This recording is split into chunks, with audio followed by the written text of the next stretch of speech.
తనతో చర్చలకు ఇరాన్ కొత్త నాయకత్వం ప్రయత్నాలు చేస్తోందని అమెరికా అధ్యక్షుడు డొనాల్డ్ ట్రంప్ సంచలన ప్రకటన చేశారు. తాను కూడా చర్చలకు సిద్ధంగా ఉన్నానని తెలిపారు.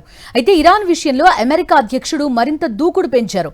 న్యూయార్క్ టైమ్స్ కి ఇచ్చిన తాజా ఇంటర్వ్యూలో ట్రంప్ ఇరాన్పై యుద్ధం, ఆ దేశ అధినేత ఖమేనీ మరణం తర్వాతి పరిణామాలపై కీలక వ్యాఖ్యలు చేశారు. అమెరికా, ఇజ్రాయెల్ ఉమ్మడి దాడులతో ఇరాన్ గజగజలాడుతోంది. ఇరాన్ సర్వోన్నత నాయకుడు ఆయతుల్లా అలీ ఖమేనీ మరణించినట్లు ట్రంప్ ధృవీకరించిన కొద్దిసేపటికే యుద్ధ తీవ్రతపై ఆయన పెదవి విప్పారు. ఖమేనీ మరణం ఇరాన్ ప్రజలకు తమ దేశాన్ని తిరిగి స్వాధీనం చేసుకునేందుకు దక్కిన గొప్ప అవకాశమని ట్రంప్ అభివర్ణించారు. న్యూయార్క్ టైమ్స్ తో మాట్లాడుతూ ఇరాన్లోని 48 మంది కీలక నేతలను కేవలం ఒక్క దెబ్బతో అంతం చేశామని ఆయన సంచలన ప్రకటన చేశారు. ఇరాన్ అణు సామర్థ్యం, లాంగ్ రేంజ్ క్షిపణుల తయారీని అడ్డుకోవటమే తమ ప్రధాన లక్ష్యమని ట్రంప్ స్పష్టం చేశారు.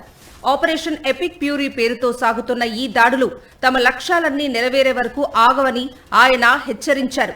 అయితే ఈ యుద్ధంలో 3 అమెరికా సైనికులు ప్రాణాలు కోల్పోవటంపై ట్రంప్ విచారం వ్యక్తం చేస్తూనే వారి త్యాగాన్ని వృధా పోనివ్వమని, ప్రతీకారం తీర్చుకుంటామని ప్రతిజ్ఞ చేశారు. ఇరాన్ కొత్త నాయకత్వం తనతో చర్చలకు సిద్ధంగా ఉందని, దానికి తాను అంగీకరించానని కూడా ట్రంప్ వెల్లడించటం గమనార్హం.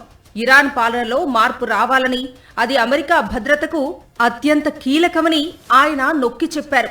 రష్యా, చైనా వంటి దేశాల హెచ్చరికలు ఉన్నప్పటికీ అమెరికా ప్రయోజనాలే తమకు మొదటి ప్రాధాన్యమని ట్రంప్ ఈ ఇంటర్వ్యూలో తేల్చి చెప్పారు.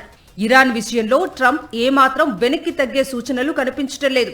అటు దౌత్యపరమైన చర్చలు, ఇటు సైనిక దాడులతో ఇరాన్ను లొంగదీసుకునే దిశగా అమెరికా అడుగులు వేస్తోంది.